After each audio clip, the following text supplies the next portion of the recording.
From the shadows, she appears. Jennylyn show, illuminating tales we all yearn to know. With beats that pulse and sense that ignite, taking us to new heights.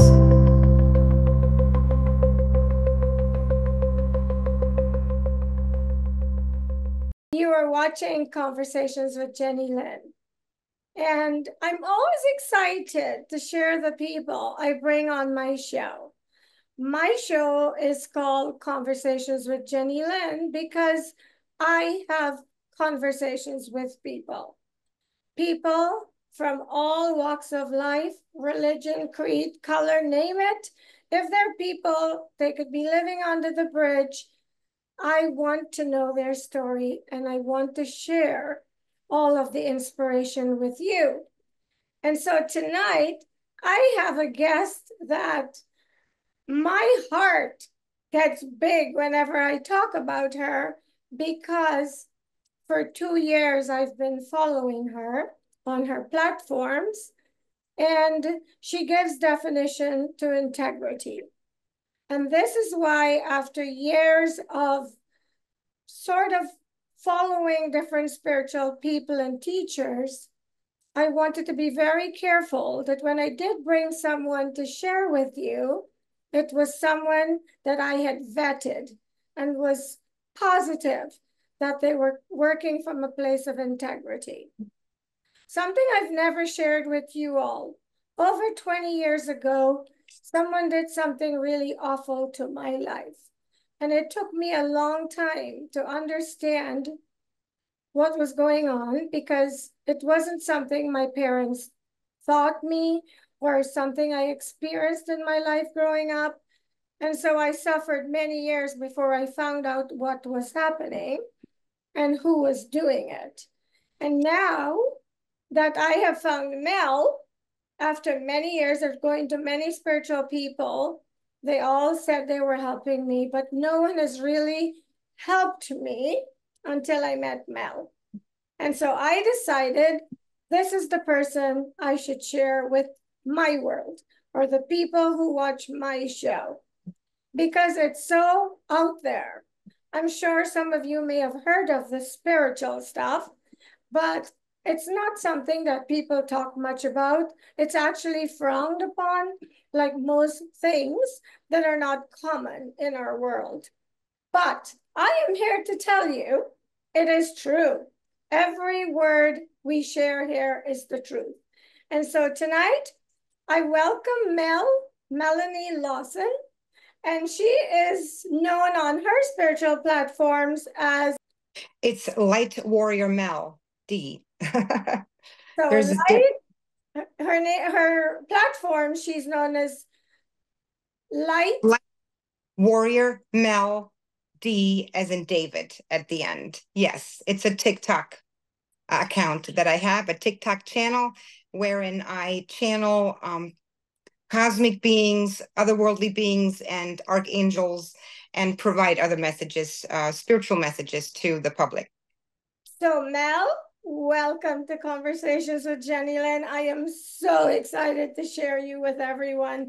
I'm always excited to share my guests, but you are making a big difference in my life, and this is why I couldn't wait to share you. So Thank you. tonight, I don't want to make about my story, but I'm hoping to do a series where I will be completely transparent. I am going to do this. I'm being led by my guides to share my story because there may be other people, I'm sure there are out there suffering like me. Maybe like me, they don't understand what is going on. And so after listening to Mel introduce herself tonight, we will be doing more segments where I will share what I'm allowed to share. And hopefully you can learn where you can get some help. Mel or someone like her that you can trust. So Mel, tell us about your gift and when you discovered you had it. Well, I've always been intuitive, but I really didn't get into it, if you so will, until probably about 2015, 2016, when I was interested in visiting and attending some programs at a local spiritual center. That's kind of where it took off, if you so will. I went to the spiritual center and I attended these programs, and I could tell that this was something that I needed to explore further. It was almost as if I was drawn to it. It was, I always say that to the people that I met there, who I still am friends with today, that we were meant to meet at that place. We were all kind of drawn there. Okay. It's one of those things that you can't explain. So I went there, had participated in some of these programs, and I also started my energy work journey there. I became a Reiki master. And the energy work that I do now has sort of changed or evolved into something different. Yes. I no longer do Reiki per se, but I am doing energy work, and as I'm being guided by, my spirit guides, my spirit team, and I do it in a way that is different and includes other things than Reiki does. So it sort of took me a few years to get here, but that's where I am today. And of course, I also channel. So early on, back to that spiritual center experience, I was actually part of a group, a spiritual group, wherein I started channeling Archangel Michael. And that's where my journey began with channeling. So I did that for a while, and the group is no longer in place, but it disbanded. But that's where it all began. And I kind of just went along, but I didn't actually come into the public eye per se until I started my channel on TikTok. And I was guided by my spirit team to do so. And it wasn't something that I really was comfortable with at first, because I'm not someone who, is likes to be on TV per se or on a video, but I did it nonetheless. And it's been a journey ever since. So here I am. That's For pretty you, much you have to do it, because when spirit guides you to do something, you have to do it, or they keep nagging you, or they will create situations in your life to get you to do what they're telling you to do, because oftentimes right. it's why we're here. Right. Exactly. They would have bothered me and would have encouraged me until I chose to finally do it. And I know that there was a bigger purpose to this. And even though I didn't know at the time when I initially began, is I know it now. Okay. So it's always one of those things where when you're on a spiritual journey and you don't always need to know where you're going. You just always have to follow that intuitive sense and just keep going, and it will lead you where you need to be. That's how I live, and this is why I am here today. So You know what's really interesting? I've learned throughout my life. I also had a gift as a child, but no one in my family could identify with it. I was raised with my mother and my stepfather, and the family, the two of them had, as I grew up, because I'm the first child, my mother's first child. And it turns out that my gift is from my biological father's side. So therefore, no one in my mom's family could identify with the gift. And so I grew up feeling sorry for myself because I thought something was wrong with me. And so I would try to hide from it. But some of the things that stick out in my mind is if someone died in our neighborhood that used to come to our home, my sisters and brothers would be sound asleep and I'd be afraid all night. Like I would see them. And I didn't know where that came from. And then I would dream things and tell it to my mother. And by the end of the day, exactly what I had dreamt would somehow materialize in some form. And so I didn't like it.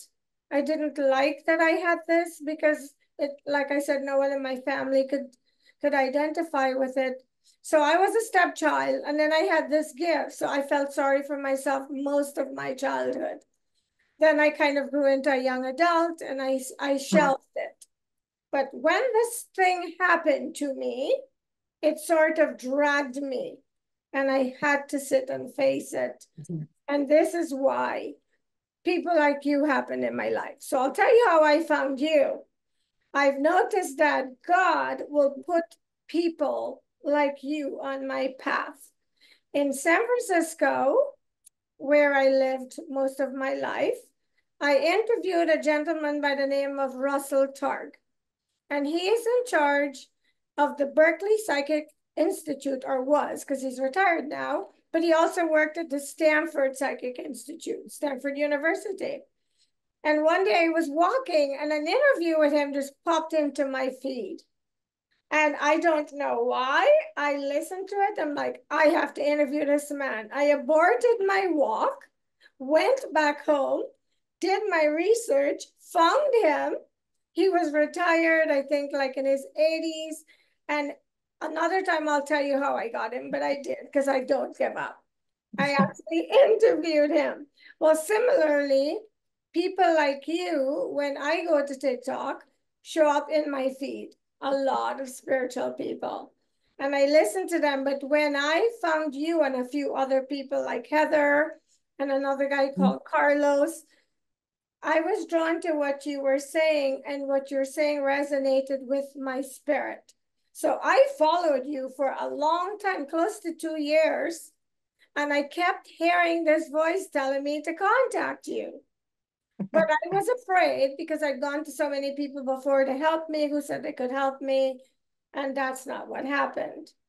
Until Heather, who is the last person I interviewed, said, I know you follow this woman that I follow named Mel. You need to write to her. It took me 2 days to do it because I still was cautious because of what's happened in the past. And I'm so grateful I did, because you've only worked with me 1 week and huge changes in my life. And I'm hopeful that you will be the person that will deal with all of this in a way where it goes where it belongs. So Mel, you found out you have this gift. Did your family know, and what kind of interactions did you get with them? Well, I grew up with a single mother. And my mother, I was actually lucky because my mother was intuitive as well, but she didn't take it all the way. But interestingly enough, my mother was someone who was very eccentric. Okay. She would be the kind of woman who would find rocks and touch them, and the rocks would feel a certain way and they had certain energies, and she would take the ones that she really liked, or she would buy crystals. She was one of those people. And I remember behind my mother's bed, there was a big poster that said, a mind can move mountains. So this is the kind of environment that I grew up in. Okay. My mother always encouraged me to be who I want to be and who I am. And even though she didn't realize the gifts that I had, because I was not really exploring them at the time, she definitely would have been very, very proud. She's no longer living, unfortunately, but I know that that's okay.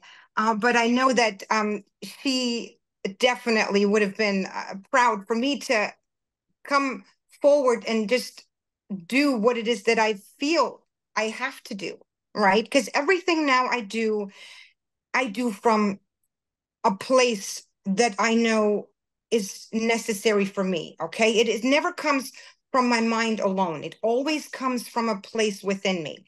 And that is how I operate my life now. And that's kind of what happened with you when you contacted me.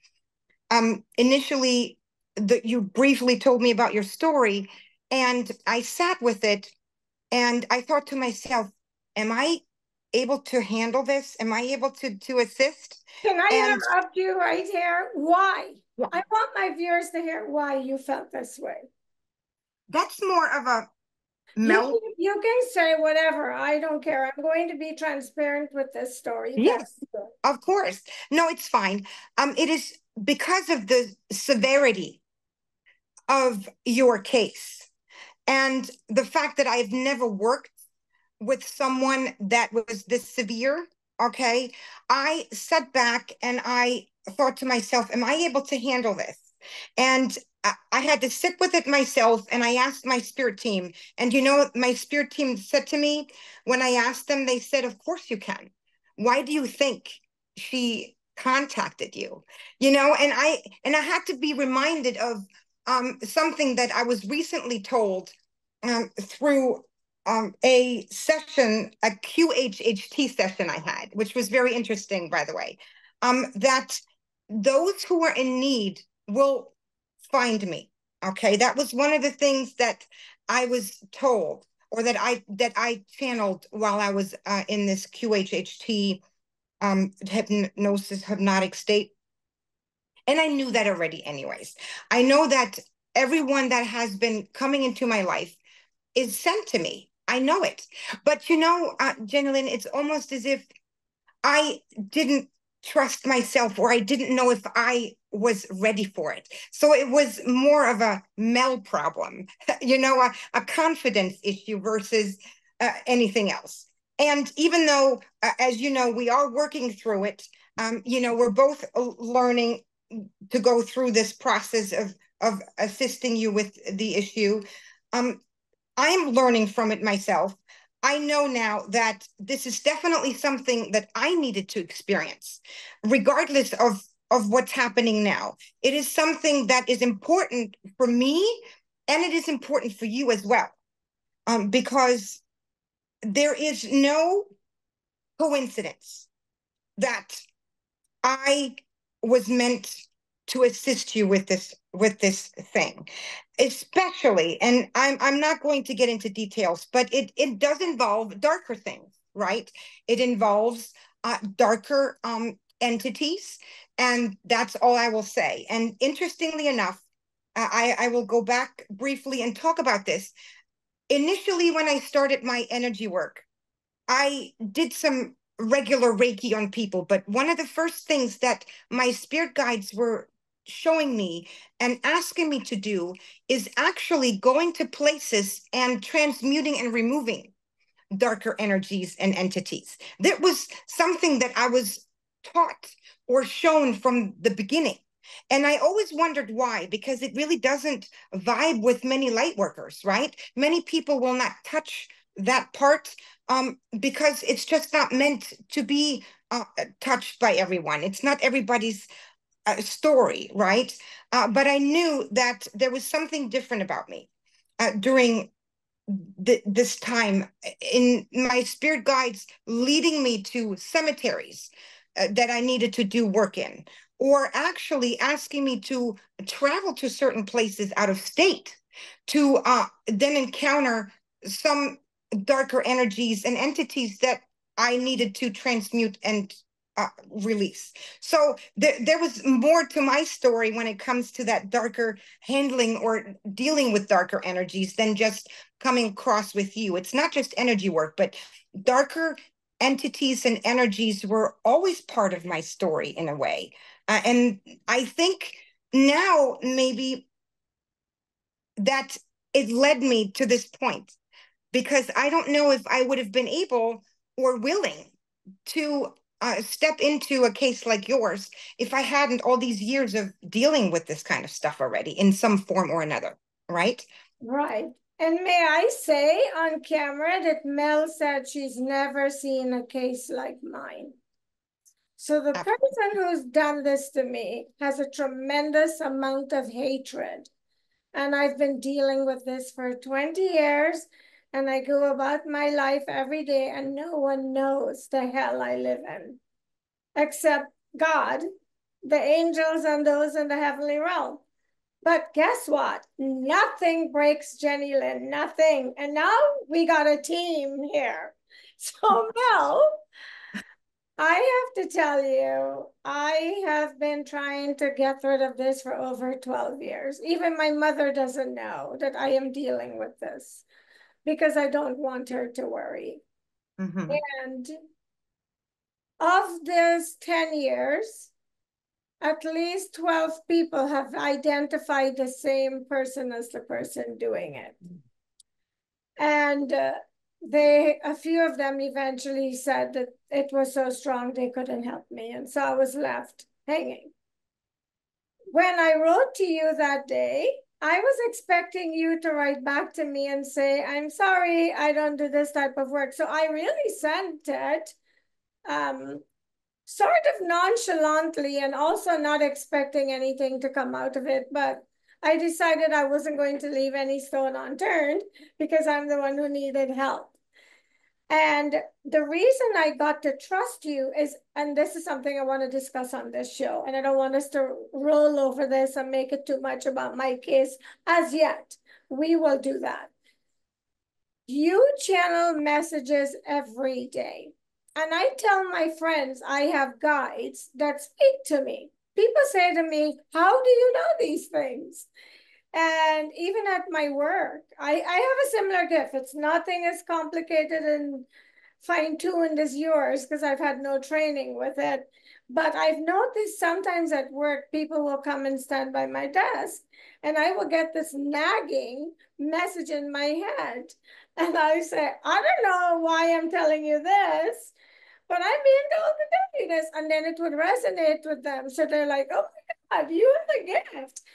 I don't know what it is. It's similar to yours, but not half as good. Because a lot of times, if I'm in a group with people I've just met and I get a message, I am reluctant to say anything because people judge. But guess what? We're doing the show because I finally arrived at a place where I don't care. This has been my life. I've lived it. I am living it. And so who wants to judge? Have at it. I'm going to tell my story because there are people that will benefit from hearing it. So please tell my viewers how you channel, what is channeling and how you do it, and where you get the information and how you can trust the information that you receive. Sure. Like I said, I initially started the channeling with the archangels. Okay, so for the public. Now, prior to that, I was communicating with my spirit guides, but the archangels were part of my spirit guide team in some form. And I say this on my channel too. It's really odd. It's difficult to explain. It's almost since I began channeling Archangel Michael, he has been almost permanent figure in my life. That's the best way I can describe it. He's the primary one that is around me and that I deal with, but I do channel others. They do come in, okay? Now, how do I know that I'm channeling the right entities? Because I don't just hear it, I also see it. And what I do is, in my space, in my home, for instance, I have a psychic vision, but not in the sense that psychic mediums maybe do, where I see details, but I see energetic outlines, and I can read energy very, very clearly, and that's the key here. You don't need perfect vision in order to identify something, because actually, visual can be very deceiving, right? Energy doesn't lie. That's one of the things that I always rely upon. Okay, energy does not lie. And throughout these past few years, I have not only honed my gifts, but I have also gone what many would consider an awakening, an enlightenment process. I've went through some serious healing, inner healing, and what some would consider a dark night of the soul, because there were times where it was pretty rough, and during that time, I connected with not only the archangels, but I learned how to identify who it was I was dealing with. And it's difficult to explain. It's not just sensing the energy, Jennylyn. It is a knowing. It's an inner knowing. It comes with a knowledge that cannot be explained. I don't even need to hear anything, and I know. And this knowing comes from within me, and it cannot be changed. So even I tried it, actually. I tricked myself and I tried to think of something else, but it doesn't change. So that's how you kind of know what it is that you are sensing or who you're talking to. Now, this all changed a little bit though when the otherworldly beings came in, right? Because that was unfamiliar to me. The otherworldly beings that I'm channeling on TikTok now haven't been in my presence or my life for very long. This has only been going on now for maybe a couple months, if that. And I relied on the guides and the archangels, especially Michael, to tell me or let me know that what it is that's coming in is indeed for the highest good and the highest good of all. And it's actually something that I do on my own too. And I do this in the personal readings that I do. I offer personal readings for people wherein I connect with their spirit guides and their spirit team. I always make sure that when I connect, that I set the intention that whatever's coming through is for the highest good for them and for all. And that to me is of importance too. So there's an intention there. There's a knowledge of my spirit team and Archangel Michael always, sort of vetting who's coming in. And I trust the process because I have to. As a channeler and as someone who's working with the spiritual, if I didn't have that trust, I couldn't do this job. If I was to question everything as I'm doing it, it would prevent me from being able to do it. So trusting in who it is that is assisting me is one of the most important things, actually, in order to be able to do this job. And especially when it comes to someone or a case like yours. If I didn't trust the sources that are working with me in assisting me in helping you, then I wouldn't be able to do it. So, it's just a knowing, and it's years of understanding what something feels like and who I'm dealing with and who I'm seeing in the energetic outlines. It's sort of become second nature, if you so will. That's in a nutshell. So it's funny because I interviewed a shaman and we channel Jesus. It's also on my website. I can send it to you later. But he told me that Archangel Michael, was protecting me. I did not know you worked with Michael. So see, maybe that's why they led me to you. That's who you work with. That's who I work with. Awesome. Yes. And he probably did send you to me. And there's always a reason for everything. I have a very close connection to the angelic realm, not just to Michael. He's just a permanent fixture in my life. Ever since I started to get into this entire spiritual awakening and journey process, he's been there from the beginning. He just showed up. I didn't call on him. He literally just showed up one day and said, I'm here, I'm staying. So there was probably some sort of already he knew where my journey was going, I would assume. That So. is the coolest story. So I have some people in my life that when you talk to them about this, they act like you're out there in space somewhere. And what really is mind-boggling to me, you mentioned to them that I pray, my angels help me, and they look at you like, you talk to your angels, and they're reading their Bible and going to church every Sunday. So this is what I don't understand. Why do people pick parts of the Bible and then other parts of the Bible that are in the Bible that they don't feel comfortable with because their parents, their pastors, whoever, their priest didn't preach a lot on this. So they just like somehow want to erase those portions out of the Bible. Yeah. Because I say to them, but you pray, right? You believe in Jesus, you believe. Why is it it's wrong that I speak to my angels and my angels are helping me, or the demons exist? Remember Jesus cast them out of these people and then they ran into the pigs and the pigs jumped into the water. It's like people have blockages on some parts of this. And I think it's because no one taught us that these dark the dark world is still playing a part in this world that we currently exist in. As a matter of fact, for me, it seems to run my world because of whatever was done. So, why do you think that some people have such blockages around this? The short answer is fear. Their fear. It's the same thing why so many light workers won't even acknowledge that darkness. I shouldn't say they do acknowledge that it exists, but I have found that many light workers, and this goes to regular people too. It's this thought of, if I don't talk about it, if I don't acknowledge it, I won't be affected. I won't give it power. Okay.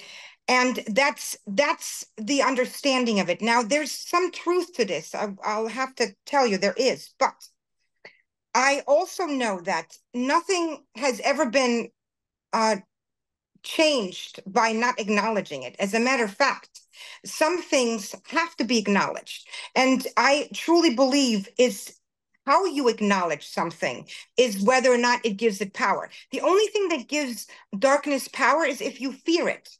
See, I don't go into something fearing it. So therefore, if I acknowledge it, it will not feed off of me or what it is that I have to say, because that is not where I stand. Whereas others, people that you're talking about, that church-faring people, they fear darkness, and with good reason, obviously. But at the same time, I think it's a societal thing too, to be honest with you. As you mentioned, many people just don't want to be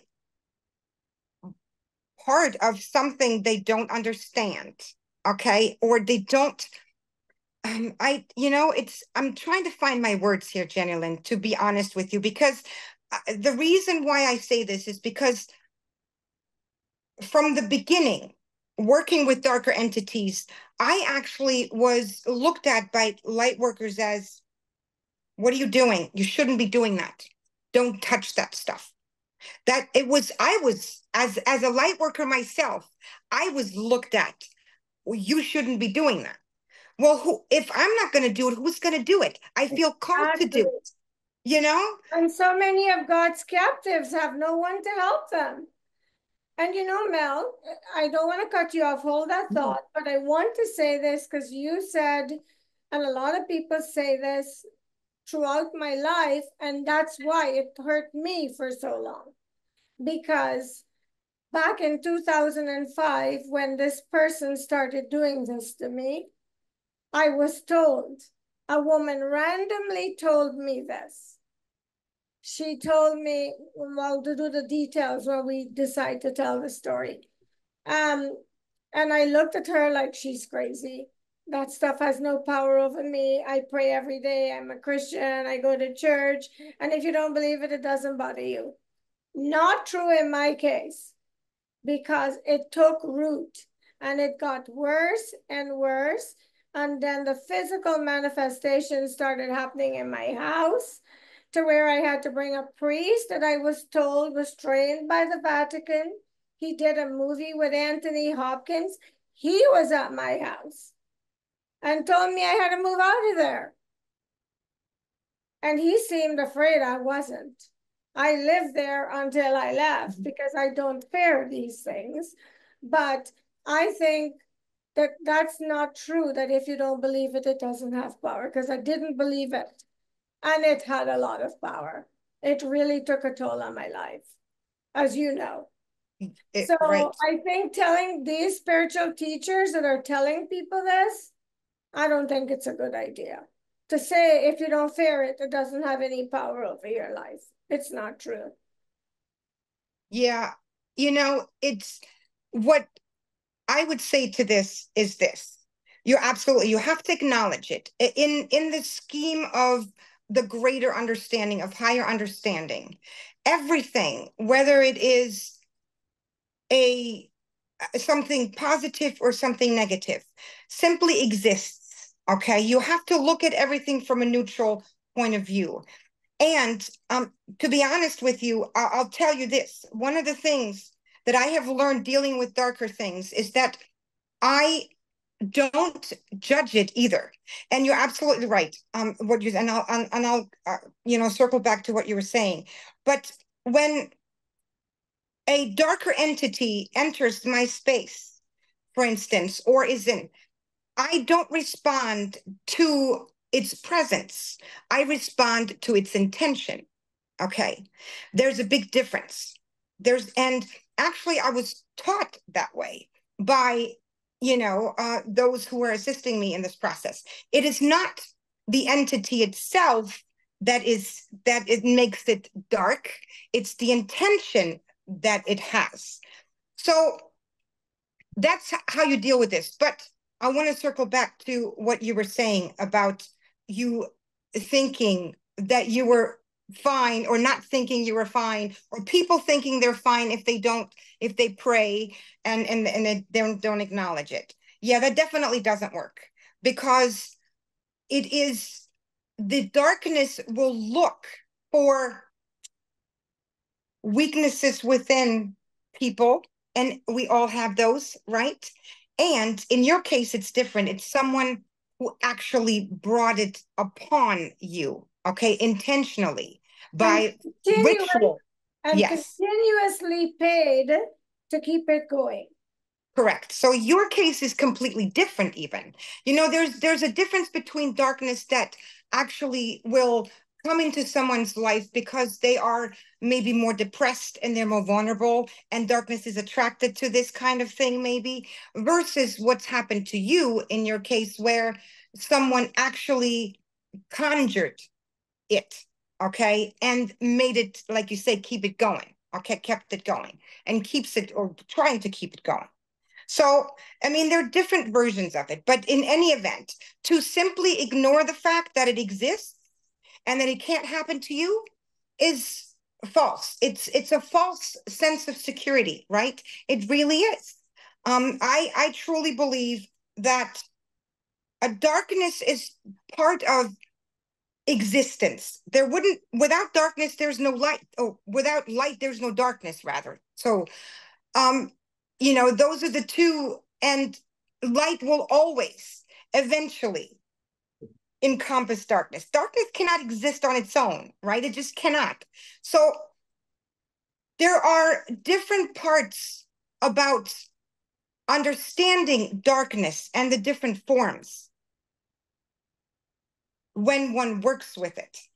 And this goes beyond just what it is that you're dealing with, or maybe what others. I've seen things that people would look at me strange at, like, what are you talking about? There are dark things that are connected to the earth, right? That come from the earth. And these types of things have to be dealt with differently again too. So I suggest to anyone who says, I'm not going to be affected, I'm going to be in my little bubble, it's good, go and have this positive, outlook, but just use your discernment, because nobody is basically safe from this, if you so will. Okay, anyone can be affected by this, especially if you have a case like yours. I don't think you would have had any kind of experience like this if it wasn't for this person. Okay, that was definitely the beginning of it all. I mean, you know this, and I know this. Well, this person intended to kill me, but she picked the wrong girl, because nobody's going to kill me. God is going to take me when he's ready. Mel, you have many gifts. And I want to cover them, because I will come back to my story, because I am going to put myself out there to help other people. But besides the messaging that you bring through, you channel, I want you to tell my viewers everything else you do before we run out of time.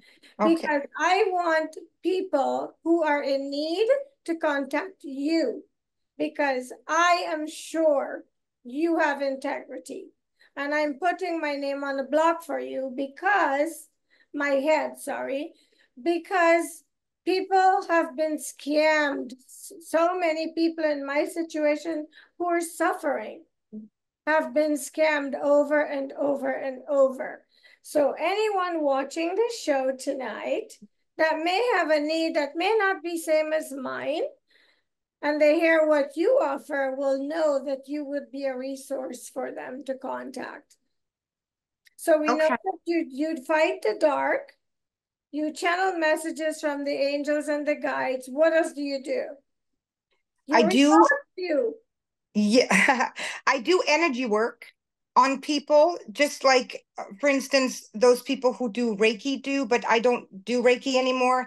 So what I do in energy work is I release all of the energy that is stuck and that is non-beneficial within the body and around the body.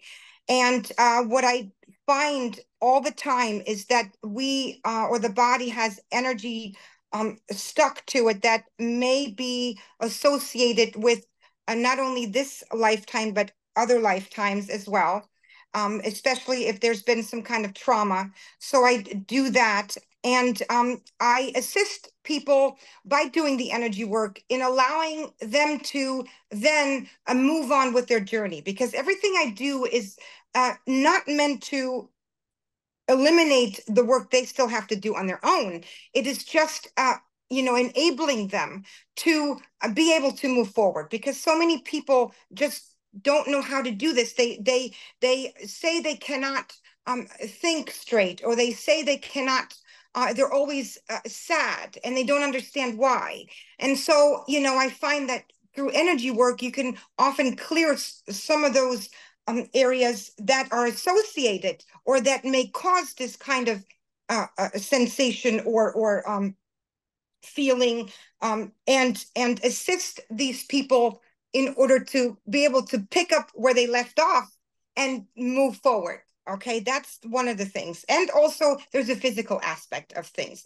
I truly believe, and I wish that more people in the scientific community would recognize this, is that energy work is really assisting the body remaining healthy. Not only is it something that people should do to maintain their health and well-being, but also in order to, they should do it in order to assist with any physical ailments they have, because it is truly my belief that every ailment that is in the body, or illness, at one point or another started as an energetic imbalance. And since the energetic imbalance wasn't taken care of or released over maybe longer periods of time, years, decades, perhaps, that then manifests itself within the body in form of an ailment or an illness, potentially. So does that include cancer? That I'm sure includes cancer as well. Okay. Wow. Yes. I actually truly believe that, and I know that some people are have looked into this and know which emotions may be associated with certain illnesses. I don't go as far as looking into that. I'm only interested in, going into the body energetically and finding the areas that need to be released, so that whatever's happening actually can begin to heal itself, or that maybe it will respond better to treatment, the more scientific way, the medical treatment. Okay, so there are many reasons for why energy work or energy release and is necessary within the body. Okay, that's number one. That's what I do. I do channel, like you said, I do channel messages for people. I connect with their spirit guides, which allows them to receive higher guidance, so that they can better understand their lives. And this higher guidance includes answers to questions they may have with regard to specific situations or people they have in their lives. So I do that a lot through my TikTok channel. And something like I'm doing with you that I don't advertise on TikTok is the spiritual work, or release of darker things. Okay. That is something I don't advertise, but I do still. That's So why I didn't want to write to you, because I thought I'd never seen her mention that. I don't think she can help me. But Heather says, no, write to her, at least ask her. But that, I think, was divine guidance. The guides were using Heather's guides, and my guides were directing me to you. Archangel yeah, Michael, or Boy right. Michael. Right. And I did mention to Heather before that I did something like this, not to the extent as we're discussing now, but I did mention some things to her, so she has sort of an idea and Okay. knowledge. Yeah, so she knew that too.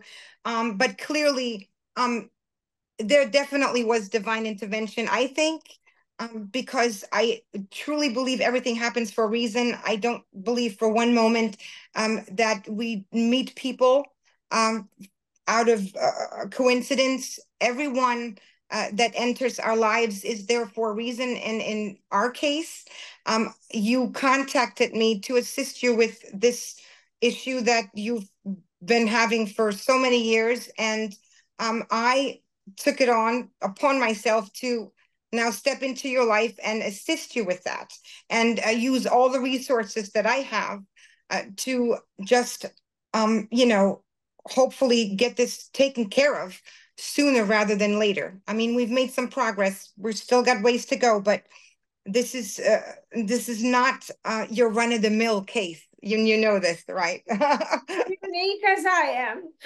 Right. But I wanted to make sure I mentioned this before we wrap this show up. I channeled, shaman channeled Jesus out with me on the show a couple of times.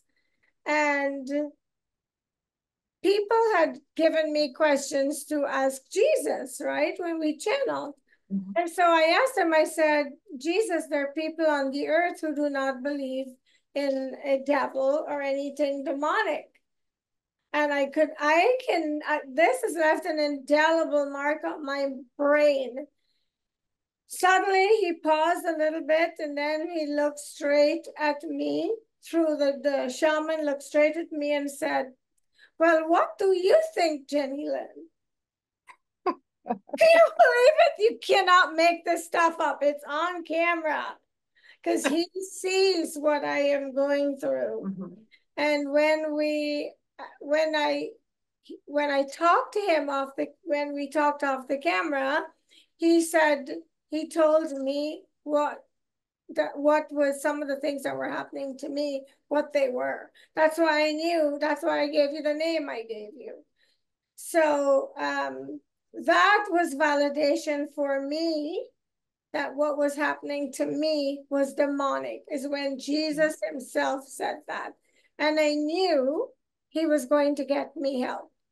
I knew it, because they've seen me suffer long enough. And I've not done anything to the people involved.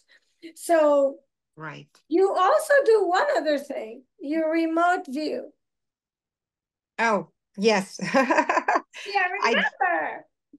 Yes.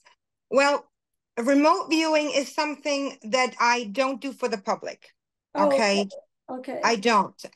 And I had to actually think about this, because remote viewing was something that was shown to me by accident years ago. I didn't even think I could do it. And then I ended up going into somebody's personal space and then received confirmation of what I saw actually happened. And this happened a couple times. So basically, my spirit team wanted me to know that I have the ability to do this. But I feel as though remote viewing is something that needs to be, or can help, maybe the police departments or those who want to find people, but I don't feel called to do that. Okay, I don't feel called to get involved in this kind of work. It doesn't resonate with me, even though I think it's wonderful, those people who can do it. So what does that leave me with? A remote viewing requests from maybe from people who wish to learn things where they left a certain item or this or that, and that's just not something that I want to engage in, right? I don't believe in that. Now, what do I do remote viewing use for? What do I use it for? I do use it, but I only use it for things that I work on. For instance, I use remote viewing at times in your case. Okay, it's if it's necessary. So when I'm supposed to, or when I believe I have to do something energetically, I often transport myself and I remote view, or I actually go there etherically in this space and then view it. I do that, and it is always in connection with something that I'm doing in that is related to the work I'm doing already. So again, remote viewing is not something I feel called to do for law enforcement, and I certainly wouldn't want to do it for any governmental agency, and I certainly don't want to do it for the average person to find something, or maybe be curious about something, because that's pretty much what it would be, right? I just don't feel called to do it, and I have to follow what it is that I feel called to do. Right. So I just use the gift to aid my own work. That's basically what I do it for. Yes, So yeah. I've had a Canadian remote viewer on my show 3 times. Her name is Patricia Mona, and she found 25 missing bodies from her living room in Canada around the world. Fascinating. Yes. But then when I interviewed Russell Tard, he tells me we all have the ability. Mm-hmm. So he was remote viewing the Kremlin from Stanford University. And he described in detail what he saw, and later went to Russia and was in the Kremlin. And it's exactly what he saw when he was remote viewing. So I just find all these gifts fascinating. And so for people who find them unrelatable, you shouldn't poo-poo it, because it's not your gift, does not mean, or your experience does not mean it doesn't exist. So Absolutely. can you believe we've done an hour? Wow, time flies. I know, but before I wrap my shows, I always like to give my guest an opportunity to leave with the viewers anything that I hadn't asked them that they want people to know. So this is your stage, and you tell us whatever you want people to know that I didn't ask you. Okay, well, where do I begin? There's so much. I'm going to just go and talk about something that I find in my personal readings a lot. And that is, I want people to know that no matter where you find yourself in life and what is happening with your external circumstances, don't believe that those circumstances define you and your potential. Okay. And this is higher understanding of spiritual higher understanding, and what I see that that other people's spirit guides and my own tell me all the time is that you cannot and should not, and you need to learn that you yourself as a soul having a human experience, that you can live a life, a beautiful life, and be abundant and be prosperous, regardless of what it is that goes on around you in your environment. Your environment does not define you, and it does not determine what you can be and who you can be. Okay, that is one of the things that I see very, very often, and I really want to stress this to people. And I always want to tell people, don't be afraid to be yourself. Okay, authenticity is all that matters, because the person who is authentic to themselves will discover parts about themselves that they previously did not or could not see, because they tried to be someone that others wanted them to be. They tried to be someone that others perceived them to be. So authenticity is also one big thing that I really stress to people. Don't be afraid to be you, no matter what anyone else says or does. Okay, that's the beauty. We're all different, we're all unique, and that's what makes this world a beautiful place. Thank you so much, Mel. And I'd like to wrap this segment up by telling you Mel will be coming back, just like Heather. I'll be sharing them with you quite as often as I can have them.